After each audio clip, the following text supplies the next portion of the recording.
આજે આપણે બનાવશું બાજરીના લોટની સુખડી। એના માટે મેં 1 કપ બાજરીનો લોટ લીધેલ છે। આ છે બદામ, પિસ્તા, 5 થી 6 નંગ એલચી, કાજુ અને ખસખસ અને ટોપરાનું છીણ 2 ચમચ। સુખડીમાં નાખ્યા માટે 1 મોટો ચમચો ઘી લીધેલ છે અને 200 ગ્રામ જેટલો ગોળ છે। કઢાઈ આપણી ગરમ થઈ ગઈ છે। એમાં આપણે નાખશું ઘી।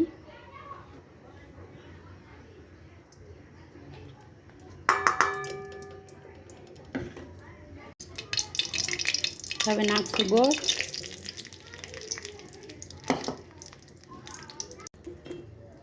ગોળ આપણો ઓગળી ગયો છે। એમાં નાખશું આપણે જે કપ 1 બાજરીનો લોટ લીધો હતો તે। હવે આપણે આમાં એલચી લીધી હતી એ નાખી દઈશું ભૂકો કરીને। સુખડીને હવે આ ડીશમાં આપણે ઘી લગાવીને રાખી હતી એમાં કાઢી લઈશું।